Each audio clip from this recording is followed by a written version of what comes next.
touch.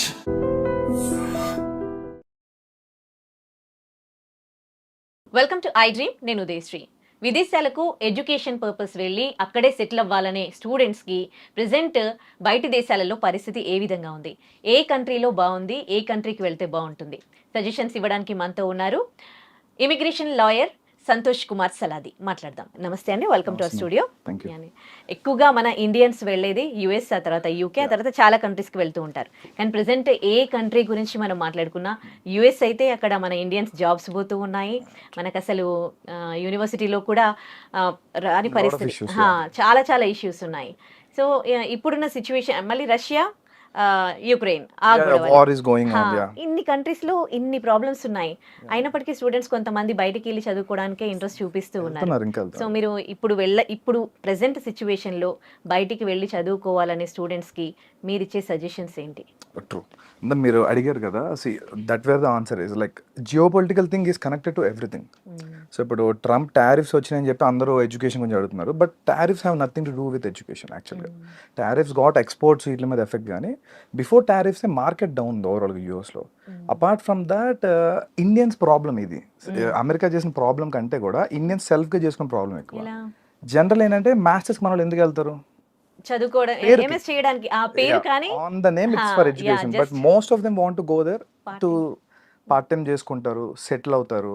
వాళ్ళకి end of the day citizen ఎవరికి వెళ్ళలేదు. అంటే ఇట్స్ ఎ డాలర్ డ్రీమ్. ఇక్కడే కదా చాలా కంట్రీస్లో ఉంది, పర్టికులర్లీ ఇండియాలో తెలుగు స్టేట్, సౌత్ ఇండియాలో చాలా ఎక్కువ ఉంది. మోస్ట్ 25% F1 వీసాలు ఓన్లీ తెలుగు స్టేట్ని పడుతుంది ఇండియా మొత్తం. సో మన వాళ్ళు కొంచెం క్రేజ్ ఎక్కువ ఉంది కదా. అపార్ట్ ఫ్రమ్ దట్ ఇంకా యూకే, యూరోప్ రకరకాల ఆప్షన్స్ ఉన్నాయి కదా, దే ఆర్ గోయింగ్ ఆన్. యూఎస్లో ప్రాబ్లం ఏంటంటే మాస్టర్స్కి వెళ్తారు కదా, వెళ్ళాక వీళ్ళకి స్పెషల్ అడ్వాంటేజ్ ఏంటంటే ఎక్స్పోజర్ అని కామన్. వీళ్ళు పర్టికులర్గా వెళ్ళే రీజన్ ఏంటంటే క్యాప్ కోటా. H1B మీకు ఐడియా ఉన్న వీసానే కదా. యూఎస్కి ఎవరన్నా స్టూడెంట్ కానీ ఎనీ ఫారినర్ వెళ్ళినప్పుడు ఒక ఫారెన్ స్కిల్డ్ వర్కర్ అక్కడ పనిచేయడానికి H1B అనేది ఒక వీసా నేమ్, అది జస్ట్ ఇట్స్ నేమ్. అలాగే స్టూడెంట్ వీసా F1కి వెళ్ళే పిల్లలకి ఏంటంటే 45,000 H1 కోటా పెట్టారు, దాన్ని క్యాప్ కోటా అంటారు, జస్ట్ లైక్ రిజర్వేషన్. ఎవరైతే మాస్టర్స్ ఇంత ఖర్చు పెట్టి ఇండియా వస్తున్నారు కదా, ఇండియన్స్ కానీ అబ్రాడ్ ఎవరు వచ్చినా, అమెరికన్స్ ఏం చేసి అట్రాక్ట్ చేయడానికి ఇది 1980s నుంచి ఉన్న పాలసీ. ఆ 45,000 క్యాప్ కోటా అంతా ఇప్పటికీ అదే ఉంది. ఆ రోజున ఎంతమంది వెళ్ళేవారండి? మీకు తెలిసిన వాళ్ళు కూడా ఎంతమంది వెళ్తారు? చాలా తక్కువ కదా. ఇప్పుడు గల్లీకి ఇద్దరు వెళ్తున్నారు. సో ట్రూ తెలుగు స్టేట్ నుంచే 1,00,000 మంది వెళ్తున్నారు. ఈవెన్ లాస్ట్ 24-23 అకాడమిక్ ఇయర్ చూసుకున్నా మీకు 80,000 వీసాస్ తెలుగు స్టేట్ నుంచి పడినాయి. సో ఇండియాలో తెలుగు స్టేట్స్ కాకుండా గుజరాత్లో హెవీ మార్కెట్ ఉంది, తమిళనాడు ఉంది, చాలా స్టేట్స్ నుంచి ఉన్నాయి, ఈవెన్ మహారాష్ట్ర. వీళ్ళందరూ కలిపి ఒక 1,20,000 ఇండియన్సే వస్తే ఈ క్యాప్ కోట 45,000 అలాగే ఉంటుంది. ఇది మారదు, ఇది ఫిక్స్డ్ నెంబర్. కానీ జనం పెరిగిపోతున్నారు కదా. సో ఈ ఇయర్ ఈ 1,20,000 మాస్టర్స్ చేసిన వాళ్ళు ఒక 45,000 మంది వీసా కొట్టారు, ఫైన్. నెక్స్ట్ ఇయర్ వీళ్ళు ఉండేవారు, ఎందుకంటే యూఎస్లో వీసాకి వెళ్తారు కదా మాస్టర్స్కి. 5 years వీసా వస్తుంది మీకు F1 ఎవరు అప్లై చేసిన. 5 years వీసాలో 2 years masters, 3 years post masters. ఈ 3 years వాళ్ళు అక్కడ అమెరికాలో ఉండి లీగల్ గా ఏమన్నా చేసుకునే రైట్ వస్తుంది కాబట్టి వీళ్ళని డబ్బులు ఖర్చు పెట్టి వెళ్తున్నారు. ఇక్కడ point number 1. So 2 years masters అయిపోయాక ఈ 3 years ఓపీటీ అంటాం. ఈ 3 years ఉండే optional practical training, stem OPT 11 months వస్తుంది first. Again it will be extended to 3 మొత్తం 3 years 22 months ఎక్స్టెండ్ అవుతుంది. సో ఈ స్టెమ్ ఓపీటీలో ఉన్న పిల్లలు 45,000 ఇయర్ సెలెక్ట్ అయ్యారు అనుకుందాం క్యాప్ లో. మిగిలిన వాళ్ళు ఏమవుతారు? నెక్స్ట్ ఇయర్ అప్లై చేస్తారు. నెక్స్ట్ ఇయర్ మళ్ళీ ఒక 1,00,000 మంది వస్తున్నారు కదా. So it's becoming a loop. ఆ లూప్ లో తిరుగుతున్నారు అందరూ. మాస్టర్స్ చేస్తున్నారు, ఓపీటీ వస్తుంది, H1 వేసుకుంటున్నారు, పిక్ అయిన వాడికి అవుతుంది, అవనోళ్ళు మళ్ళీ నెక్స్ట్ ఇయర్ ఆ 3 years టైం పాస్ చేస్తారు. ఒక ఇయర్ అవ్వాలా, సెకండ్ ఇయర్ అవ్వాలా, 3 years అవ్వాలా, ఏం చేయాలి? బ్యాక్ వచ్చేయాలి ఇండియాకి, అంతే. సో ఇది ఎప్పటి నుంచి ఉన్న రూల్, ఇది కొత్తగా రాలా ఓపీటీ టీమ్. బట్ ఏంటంటే ఇండియన్స్ తెలుగు వాళ్ళు ఎక్కువ అయిపోయారు పోస్ట్ కోవిడ్. చాలా మంది వెళ్ళిపోవడం, అంటే ఓవరాల్ ఐటీ బూమ్ అయింది కాబట్టి దాట్స్ ఎ బిగ్ డిసడ్వాంటేజ్. అది కాకుండా ఈ 3 years ఓపీటీలు ఏదైతే ఉందో, యాక్చువల్ ఓపీటీ అంటే పేరులోనే ఉంది కదా, ఆప్షనల్ ప్రాక్టికల్ ట్రైనింగ్. వీళ్ళు ఒక ఇంటర్న్ గా ఎక్కడైనా పని చేసుకోవాలి. కానీ తెలుగు వాళ్ళు కానీ ఇండియన్స్ ఓవరాల్ గా అది చేయరు. వాళ్ళు వెళ్ళి అన్ని రెస్టారెంట్లో, కెఫేల్లో ఎక్కడ పడితే అక్కడ చేస్తారు. That's illegal. సో వాళ్ళు ఏం చేస్తారంటే కొత్తగా ఏమి రూల్స్ పెట్టాల, ఉన్న రూల్స్ స్ట్రిక్ట్ గా ఫాలో అవుతున్నారు అంతే. So it's already return rule.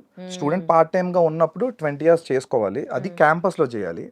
లేదు నువ్వు ఓపీటీలో ఉన్నావు అంటే నువ్వు ఏ డొమైన్లో చదువుకున్నావో ఆ కన్సర్న్ కంపెనీ ఇంటర్న్షిప్ సంథింగ్ చేయాలి, అంతేగాని ఇక్కడ ఒకటి చేసి వాళ్ళు వేరే చోట ఫుల్ టైం జాబ్ చేస్తే ఇల్లీగలే కదా. నాకు ఒక డౌట్ అండి, Yeah. స్టూడెంట్స్ అందరు ఇక్కడ లోన్స్ పెట్టి Yeah, true. అంటే లక్షల్లో ఏదో వాళ్ళ దగ్గర డబ్బులు పట్టుకొని వెళ్తారు కదా, మోస్ట్లీ లోన్స్. అక్కడికి వెళ్ళినాక వాళ్ళు ఎడ్యుకేషన్ తక్కువ, పార్ట్ టైం ఎక్కువ చేస్తారు కదా, Yes, yes. వాళ్ళు నాలెడ్జ్ ఎక్కడ గెయిన్ చేస్తారు? వాళ్ళకి ఇప్పటి వరకు ఇన్ని ఇయర్స్ నుంచి జాబ్ వచ్చిన వాళ్ళకి జాబ్స్ ఎట్లా వస్తున్నాయి నాలెడ్జ్ లేకుండా? Correct point. ఇక్కడ ఏంటంటే ఇది ఒక పెద్ద ఐ మీన్ చాలా పెద్ద సీక్రెట్ ఇది. ఇప్పుడు నేను చెప్తే చాలా మంది హర్ట్ కూడా అవుతారు.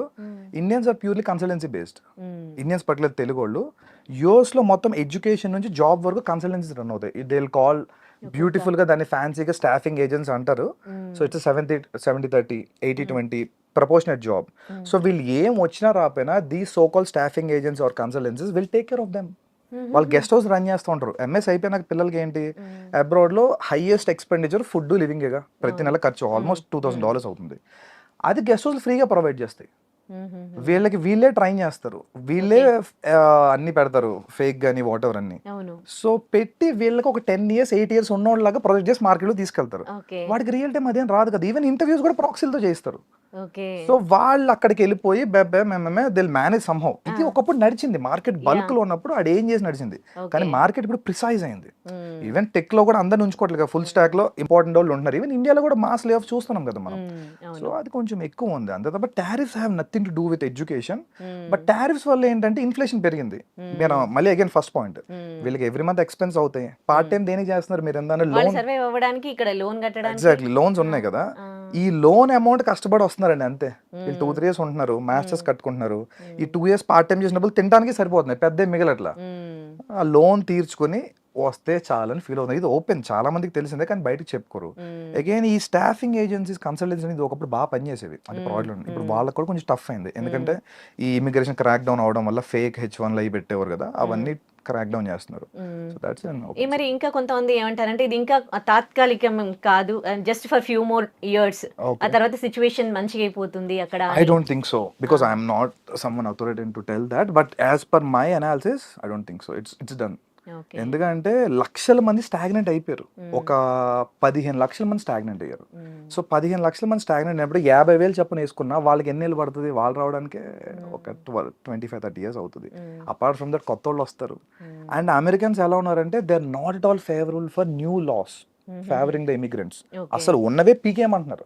సో కొత్తగా వీళ్ళ కోసం లా తెచ్చి 2 lakhs ఇస్తాం అనేది అసలు జరగదు, ఇంపాసిబుల్, పొలిటికల్ అవ్వదు. So even that. ఇంకోటి ఏంటంటే అమెరికాలో యూనివర్సిటీలకి అండ్ గవర్నమెంట్ కి ఏం సంబంధం ఉండదు.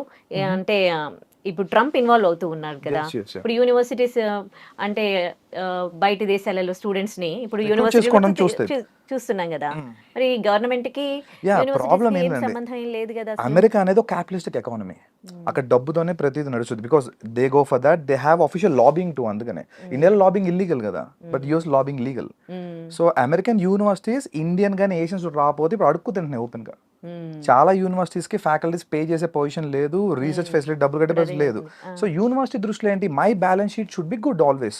నాకు డబ్బులు కావాలి, సో నేను బ్యాలెన్స్ షీట్ రన్ చేసుకోవాలి, అంతే కదా ఎనీ ఆర్గనైజేషన్ డూస్. గవర్నమెంట్ ఏమన్నది, మాకు political, government runs on political favours. Politically వాళ్ళు ఇంపల్స్ గా ఉన్నారు, ఇమిగ్రెంట్స్ మాకు వద్దనేదే ట్రంప్ నినాదం కదా. సో అదే కోర్టులో పెండింగ్ లో ఉన్నాయి కదా ఇప్పుడు. అంటే యూనివర్సిటీ రోల్ చాలా చిన్నదండి. యూనివర్సిటీ F1 వీసా ఇవ్వడానికి మీకు I-20 ఇస్తుంది. వీసా ఎవరు ఇవ్వాలి? ఎంబసీ ఇవ్వాలి కదా. Embassy policy dictate second president. ఈ ఇంటేక్ అసలు ఆల్మోస్ట్ పిల్లలే తక్కువ మంది అప్లై చేశారు. ఈవెన్ తక్కువ మంది అప్లై చేసిన వాళ్ళు కూడా 1-2 క్వశ్చన్ రిజెక్ట్ చేశారు.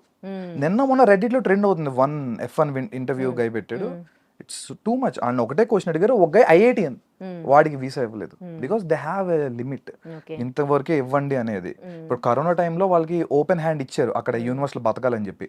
వద్దన్న వీసా అసలు జస్ట్ వెళ్తే, నాకు తెలిసిన ఎన్నో కొంత స్టూడెంట్స్ క్వశ్చన్ కూడా అడగకుండా వీసా తీసుకుని ఉన్నారు. జస్ట్ 1-2 క్వశ్చన్ అడిగి ఇప్పుడు అదే 1-2 క్వశ్చన్ రిజెక్ట్ చేస్తున్నారు. రాజు తలుచుకుంటే దెబ్బలు కొదమంటారు చూసారా. సో అంతే. మరి ఎట్లా అంటే ఇప్పుడు చాలా మంది జాబ్స్ పోతూ ఉన్నాయి, కానీ అక్కడ నుంచి తిరిగి బ్యాక్ ఇండియాకి వచ్చేస్తున్న వాళ్ళ పర్సెంటేజ్ చూస్తే అయితే జాబ్ రాని వాళ్ళందరూ ఏం రావట్లేదు, ఇంకా అక్కడే ఉన్నారు. అంటే ఇంకా హోప్స్ ఉన్నది. అదే కదండి మన సొసైటల్ స్టిగ్మా. సో ఒకటి బ్యాక్ వచ్చాడంటే they will see them as a failure. అదొక 50% కారణం. అక్కడే ఏదో ఒక పార్ట్ టైమో ఫుల్ టైమో ఆడ్ జాబ్ చిన్నదో పడదో పడి అక్కడే తిరుగుతున్నారు. ఇంకొంతమంది ఏం చేస్తారంటే PhD ఎన్రోల్ అవడం, వాళ్ళకి ఇంట్రెస్ట్ లేకపోతే జస్ట్ టు స్టే అఫ్లోట్ ఉండాలి, అక్కడ ఉంటే చాలు అనే మూడ్ మూడ్లో ఉన్నారు. Even that's not true. ఎందుకంటే అక్కడ ఏమి ప్రాస్పెక్టివ్ మార్కెట్ లేదు. ఎంత ఉన్నా సపోజ్ ఓపెన్గా మాట్లాడుకుందాం, F1 అయిపోయింది, H1 వచ్చేసింది, తర్వాత ప్రొసీజర్ ఏంటి, గ్రీన్ కార్డ్ జీసీ కదా. ఇవాళ రోజు ఇండియన్స్కి GC waiting more than 45 years. అప్పుడు ఇక్కడ పోతాడు కూడా చాలా మంది. అపార్ట్ ఫ్రమ్ దాట్ సిటిజన్షిప్ అనేది ఇంపాసిబుల్ ఇప్పుడున్న టాస్క్లో. సో వీడు ఎన్నాళ్ళు ఉన్నా కెరీర్ బిల్టప్ చేసుకున్నా రాత్రికి వెళ్ళిపోయే పరిస్థితి వస్తే ఏం చేయగలుగుతాడు? వాడు బిల్టప్ చేసుకుంది నెట్వర్క్ అంతా అక్కడ వదిలేరు కదా. అట్లీస్ట్ వాళ్ళు వదిలేసి కొంతమంది ఒక 4-5 years ఎక్స్పోజర్ రియల్ టైం నేర్చుకున్నాక ఇండియా వస్తే ఆపర్చునిటీస్ ఉన్నాయి. స్టిల్ పీపుల్ మే సే అది ఇది, బట్ స్టిల్ బెటర్. ఓకే, అక్కడ యుఎస్లో కన్సల్టెన్సీస్ వర్క్ చెప్తారు. అసలు ఈ కన్సల్టెన్సీస్ ఎట్లా వర్క్ చేస్తాయి? ఇప్పుడు ఇండియన్స్ జాబ్స్ పోతా ఉన్నాయి, కానీ మళ్ళీ ఇంకా ఇండియన్స్కి ఎంఎస్ చేసిన వాళ్ళకి ఇంకా కాల్స్ వస్తూనే ఉంటాయి through consultancy. What it's doing actually? Consultancy ఏం చేస్తాయంటే బెంచ్ సేల్స్, వాళ్ళ దగ్గర 2-3 మోడల్స్ ఉంటాయి. ఇప్పుడు తీసుకున్న హైర్ చేసిన అందరినీ బెంచ్లో పెట్టుకుంటారు, బెంచ్ సేల్స్ అని ఒక టీం పెట్టుకుంటారు. వీళ్ళు మార్కెట్లో లింక్డ్ఇన్లో లేదంటే థర్డ్ పార్టీ జాబ్స్ వస్తాయి, టెంపరీ ఆప్షన్స్ అన్ని, వాటిని ఫైండ్ అవుట్ చేసి వీళ్ళు ప్లేస్ చేసుకుంటారు. ఎగ్జాంపుల్ ఒకప్పుడు ఒక 20 ఇంటర్వ్యూస్ షెడ్యూల్ చేస్తే ఒక 10 calls వచ్చేవి అనుకోండి, వీళ్ళకి 1-2 క్లోజ్ అయ్యేవి. ఇవాళ 50 పెడితే ఒక 5 కూడా కాల్స్ రావట్లేదంట. I spoke with many staffing eyes too. So calls రావట్లేదు, వచ్చిన వాళ్ళు కూడా ఎవరికి సెలెక్షన్ అవ్వట్లేదు, వాళ్ళు పాపం లాస్లో ఉన్నారు. ఇంకో హైలైట్ అయినా అందరూ యుఎస్ స్టాఫింగ్ కన్సల్టెన్సీ వాళ్ళు హెవీగా ఎర్న్ చేస్తారు అనుకుంటారు. They are in losses now. Many people I know they having $2-3 million in debts. Okay, ఇప్పుడు ఇక్కడ నుంచి వెళ్ళే స్టూడెంట్స్ అయితే తగ్గిపోయారు, కానీ ఇప్పుడు అక్కడ ఎంఎస్ చేస్తున్న వాళ్ళు, ఎంఎస్ చేసి జాబ్ కోసం వెయిట్ చేస్తున్న వాళ్ళు అక్కడ ఉంటే మంచిదా, లేకపోతే వాళ్ళు బ్యాక్ వచ్చేయడం మంచిదంటారా? My thing is they can come back any time. ఎందుకంటే యూఎస్లో నువ్వు ఫుల్ టైం జాబ్ చేస్తేనే నీకు కెరీర్ ఆపర్చునిటీ. ఏదో పార్ట్ టైమో లేదా సమ్ అదర్ ఆడ్ జాబ్. ఇప్పుడు నువ్వు మాస్టర్స్ చేశారండి ఒక స్టూడెంట్, అతను టెక్ జాబ్ చేయాలి కదా బేసిక్గా, if not some else professional job. అంతే కదా, మటన్ కొడితే అదేమన్నా వాల్యూ ఉంటుందా? దాంట్లో కెరీర్ గ్రోత్ ఉంటుందా? ఉండదు కదా. సో జస్ట్ టు సర్వైవ్ ఏ జాబ్స్ పడితే ఆ జాబ్స్ అట్లీస్ట్ పార్ట్ టైం వరకు చెల్తా కాలేజ్లో. Once you're into professional mode it's not all useful. India వచ్చేస్తే వాళ్ళు కనీసం స్టార్ట్అప్స్ ఎక్కడ పని చేసి they can create some startups right here. అంటే ఇప్పుడు ఇండియన్స్ కి అక్కడ జాబ్ వచ్చే పరిస్థితి లేదంటారా? ఉన్నాయండి, 10% పీపుల్కి ఉన్నాయి. ఇప్పటికి కూడా ఆల్మోస్ట్ 1.5 million స్టార్టింగ్ ప్లేస్మెంట్ కొట్టిన తెలుగు వాళ్ళు తెలుసు నాకు. వాళ్ళకి ఏ కన్సల్టెన్సీ హెల్ప్ చేయాలి. They have their own talent. వాళ్ళు రీసెర్చ్ చేసుకున్నారు, పేపర్స్ పబ్లిష్ చేసుకున్నారు, దే హ్యావ్ ఎ విజన్. అదే కంపెనీ తీసుకుంటుంది. టాలెంట్ వాడికి ఎప్పుడు మార్కెట్ ఉంది, there is no restriction at all. ఈ 45,000 వీసాలు అనుకున్నాం కదా, ఇదివరకు ఏమైంది, మీకు H1B కావాలంటే ఒక కంపెనీ మిమ్మల్ని స్పాన్సర్ చేయాలి, అంతే కదా సింపుల్ గా. ఈ కన్సల్టెన్సీలు కంపెనీ రూపంలో మిమ్మల్ని స్పాన్సర్ చేసేవి. వీడు ఎందుకు చేస్తాడు? వీడికి అక్కడ మార్కెట్ లో జాబ్ ఉంటే నీ మీద రూపాయి తింటాడు కాబట్టి చేస్తాడు. ఇప్పుడు వీడిని వదిలేసి రియల్ గా యాపిల్ ఉందండి, ఓకే, మౌంట్ వ్యూ కాలిఫోర్నియాలో గూగుల్ ఉంది. రియల్ గా గూగుల్ హైర్ చేసిన వాళ్ళు స్పాన్సర్ చేసుకుంటున్నారు H1B. అందుకే 45,000. ఓకే, ఈ స్క్రాప్ ఓపెన్ గా మాడుకుంటే వాళ్ళకి ఏమీ లేదు ఆపర్చునిటీ. అక్కడికి వెళ్ళే కూడా వాళ్ళు స్కిల్స్ డెవలప్ చేసుకోకుండా పార్ట్ టైమ్ లోనే గడిపేసి మాస్టర్స్ ఏమి నేర్చుకోకుండా, మాస్టర్స్ దేనికి యాక్చువల్ గా ఆ సబ్జెక్ట్ డొమైన్ నాలెడ్జ్ వాళ్ళు ఎక్స్పర్ట్ లెవెల్కి వెళ్ళడం కోసం మాస్టర్స్ లెవెల్ అనేది. వాళ్ళు అదేం వెళ్ళకుండా again masters no gate pass లో వాడుకుంటున్నారు. గేట్ పాస్ ఏంటి, అమెరికా ఎంటర్ అవడానికి గేట్ పాస్, పార్ట్ టైం చేయాలి, డబ్బులు సంపాదించాలి, పంపాలి, అది అక్కడ వరకే. ఈ స్కిల్ డెవలప్మెంట్ ప్రోగ్రామ్స్ కూడా కొన్ని నేర్చుకుంటూ ఉంటారు కదా, అవి యూస్ఫుల్ అవుతాయి వాళ్ళకి? స్కిల్ ఏదైనా యూజ్ అయినా అంటే స్కిల్ డెవలప్మెంట్ ఇండియాలో ఇంకా టెక్ స్కిల్స్ ర్యాపిడ్ గా గవర్నమెంట్ ప్రమోషన్ తక్కువ. గవర్నమెంట్ ఏంటంటే ఇండియాలో సెమీ స్కిల్స్ ఎక్కువ ప్రమోట్ చేస్తుంది. యూఎస్లో ఏంటంటే ప్యూర్లీ వాళ్ళకి అబ్రాడ్ అంటే ఫారెన్ వర్కర్స్ అందరూ కూడా స్కిల్డ్ వర్కర్స్ కిందే. ఖచ్చితంగా మీరు హై టెక్నాలజీ చేస్తేనే వాళ్ళకి పనికి వస్తారు. ఇప్పుడు సపోజ్ ఎగ్జాంపుల్ యూకే ఉందండి, ఒక రకంగా అన్నట్టు యూఎస్ కంటే యూకేనే బెటర్ పిల్లోడు స్టూడెంట్ యాంగిల్లో చూస్తే. ఎందుకంటే యూఎస్లో వాళ్ళకి నెత్తి మీద ఒక అప్పు వేసుకుని వెళ్తున్నారు ఒక 35-40 లక్షలు. ఎందుకంటే $89 ఉంది కదా ఇవాళ. సో వీళ్ళకి ఏమైపోయిందంటే ఫస్ట్ ఆ 35-40 lakhs డెట్ చాలా ప్రెషర్ ఉంటుంది, ఏ మనిషికైనా అంతేగా. ఇప్పుడు పేరెంట్స్ చెప్పడం వరకే, పిల్లోడు అక్కడికి వెళ్ళి సఫర్ అవుతున్నాడు. వాడే పార్ట్ టైం చేసుకుంటాడు. ఇండియాలోగా ఏది ఈజీ కాదు, ఇన్సూరెన్స్లు కట్టుకుంటాడు, ప్లస్ ఈ ప్రెషర్ ఉంటుంది, అమ్మో అప్పు ఉంది అది కట్టాలి. యూకేలో ఏంటంటే మీకు ఇంచుమించు 20 lakhs లోపే చాలా చోట్ల మ్యాచ్ అయిపోద్ది. సో వాళ్ళ మీద కొంతవరకు డెట్ ప్రెషర్ తక్కువ ఉంటుంది. I'm not telling UK so good, at least వాళ్ళ ఎక్స్పోజర్ కోసం మాస్టర్స్కి వెళ్ళే వాళ్ళకి ఎప్పుడు కూడా ప్రాబ్లం లేదండి. మేము అక్కడే ఉండిపోవాలి, సిటిజన్ అయిపోవాలి అనుకుంటే మాత్రం అవ్వదు. ఇప్పుడు అంత ఓపెన్ గా లేదు అంతే. అంటే కంట్రీ టు కంట్రీ రిలేషన్షిప్స్ బాగుండట్లేదు కదా, మరి యూకేతో ఇండియాకి ఎట్లా ఉంది? ఎగ్జాక్ట్లీ ఈ పాయింట్. యూకేతో ఇండియాకి చాలా సూపర్ బయలాటరల్ రిలేషన్స్ ఉన్నాయి. ఇప్పుడు రీసెంట్లీ మోదీ గారు లాస్ట్ మంత్ యూకేతో హిస్టారికల్ ట్రేడ్ డీల్ చేసుకున్నాం మనం. Many goods are now with tax free. Suppose ఇప్పుడు మన ఇండియా నుంచి అపెరల్ వెళ్తుంది వరల్డ్ వైడ్ గా, ఈ గార్మెంట్స్ అన్ని కూడా నౌ ట్యాక్స్ ఫ్రీ ఇచ్చారు ట్రేడ్ ఛానల్లో. అలాగే ఎడ్యుకేషన్ వీసాస్ కూడా ఇండియా నుంచి ఎవరైతే యూత్ ఉన్నారో యూత్ మొబిలిటీ వీసాను కొత్తది క్రియేట్ చేసింది ఇమిగ్రేషన్ లాలో యూకేలో, ఓన్లీ ఫర్ ఇండియన్స్. ఒక 30,000 మందికి జస్ట్ మీరు ఏ జాబ్ ఒక్కర్లా, నువ్వు మా కంట్రీలో స్టార్ట్అప్ చేయడానికి కానీ లేదా ఇన్నోవేట్ చేయడానికి వస్తావా రా, విల్ ఇష్యూ అని వీసా 3 years 2 years వీసా ఏదైనా చెయ్యి, if it is good further గా అప్లై చేసుకో. ఇది ఓపెన్, యూఎస్ లేదు మనకి ఇది. ఈ ట్రేడ్ డీల్స్ వల్ల ఇండియాకి ఉన్న యూకేతో ఉన్న బెనిఫిట్ ఇది. స్టూడెంట్స్ వెళ్తారు కదా మాస్టర్స్ కి, 4 year వీసా వస్తుంది యూకేలో చాలా చోట్ల. 2 year కోర్స్ చేసుకుంటే అగైన్ 2 years ఉంటారు కదా. ఈవెన్ అప్పుడు కూడా వాళ్ళకి ఏమైనా అవ్వకపోతే మొబిలిటీ వీసా ఉంది, something else they will try. And more over అంటే ముందు డెట్ ప్రెషర్ తక్కువ ఉంటుంది. అగైన్ ఓకే, అంటే కొన్ని కోర్సులు చేయడానికి వెళ్ళిన వాళ్ళకి యూకేలో బాగుంటుందా లేకపోతే ఏది? మేనేజ్మెంట్ యూకేలో బాగుంటుంది, particularly IT is fine, life sciences కూడా okay, and law management top మీకు యూకేలో. లా అండ్ మేనేజ్మెంట్ తెలుగు వాళ్ళు పట్ల ఇంజనీరింగ్ వెళ్తారు కాబట్టి ఓకే, మాస్టర్స్ కూడా ఇంజనీరింగ్ ఐటీ అటు సైడ్ కూడా కొంత చూడొచ్చు. అక్కడే సెటిల్ అవ్వాలనుకుంటే యూకేలో, యూకేలో సెటిల్ అవ్వాలంటే ఫైన్. వాళ్ళు ఒక ట్రాన్స్పరెంట్ సిస్టమ్ తీసుకొచ్చారు. బేసిక్గా మీరు చూసుంటారు మొదట కెనడాకి హెవీగా బూమ్ అయింది ఒక 2-3 years బ్యాక్ వరకు. కెనడా బాగా వెళ్ళారు ఎందుకంటే కెనడాకి అప్పుడు పాయింటర్ సిస్టమ్ ఉంది. మీరు పిఆర్ రావాలనుకోండి, ఇప్పుడు యూఎస్ లో ఏంటి ఒక ఆర్బిటరీ సిస్టమ్ ఉంది. మీరు గ్రీన్ కార్డ్ ఫైల్ చేశారు, వాడు వెయిటింగ్ లిస్ట్ పెడతాడు, అంతేగాని మీకు మధ్యలో రీజన్ ఏం చెప్పరు నాకు ఎందుకు వస్తుంది ఎందుకు రావట్లేదు అని. కెనడాలో ఏంటంటే పాయింటర్ సిస్టమ్ ఉంటుంది, సిఆర్ఎస్ స్కోర్ అంటాం, కాంప్రహెన్సివ్ ర్యాంకింగ్ సిస్టమ్. మీ సిఆర్ఎస్ స్కోర్ చేసుకుంటే మీ 10th 12th మీరు కెనడాలో పని చేశారు లేదా కెనడాలో ఎక్స్పీరియన్స్ ఉందా, ఇవన్నీ ఇమిగ్రేషన్ లాయర్స్ చూస్తారు. సో మీకు గనక CRS score 740 above direct PR ఇచ్చింది మొదటి కెనడా.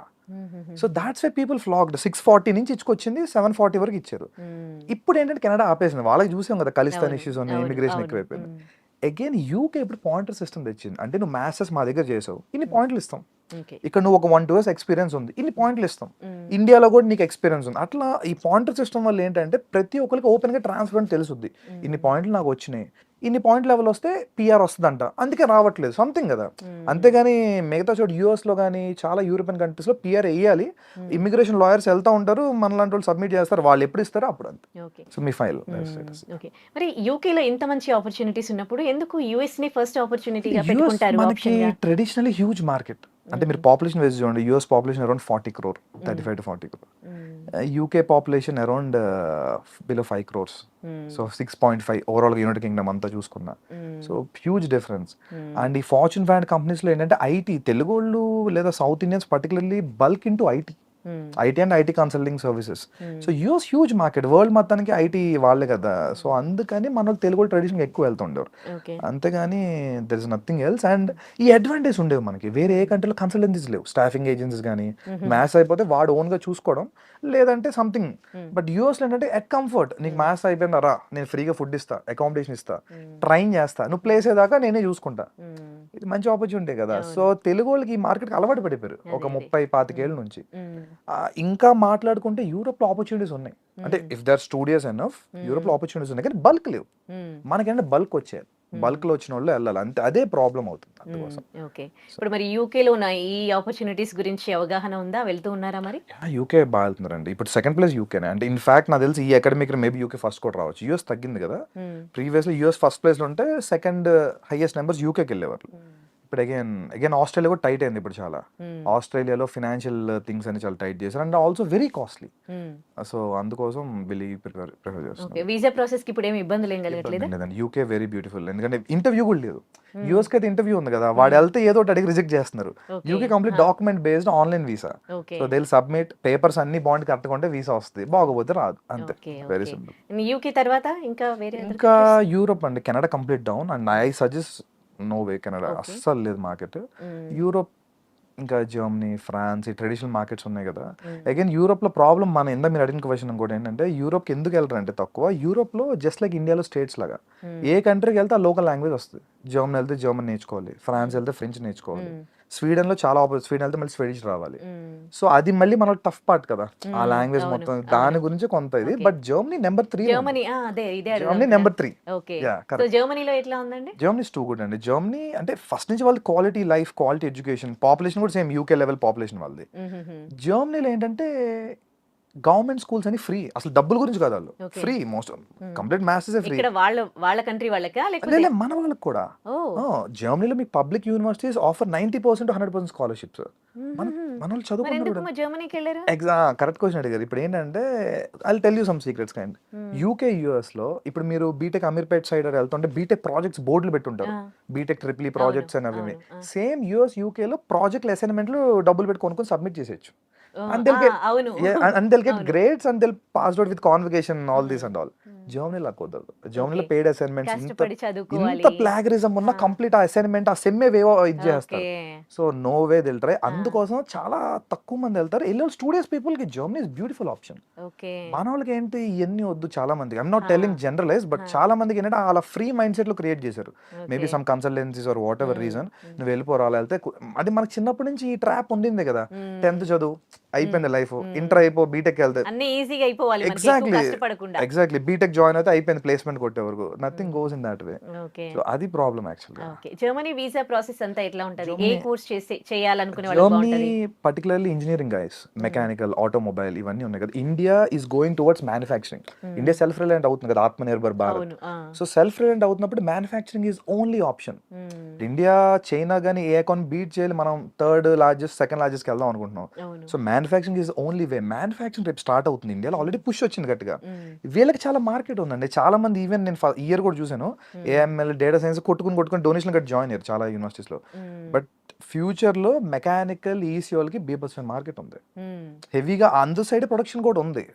సో మెకానికల్ ఆల్రెడీ ఇండియాలో బ్యాచిలర్స్ చేసిన ఉంటారు కదా, వాళ్ళు మాస్టర్స్ చాలా ఈజీ అక్కడ ఓకే మాస్టర్స్ చేసుకుంటారు, వాళ్ళు అక్కడే సెటిల్ అవ్వచ్చు. ఎందుకంటే వరల్డ్ లో ఒక థింగ్ ఏంటంటే జర్మనీలో Tier 1 మెట్రో సిటీసే కాదు, Tier 2 Tier 3 cities develop, and I forgot the name actually.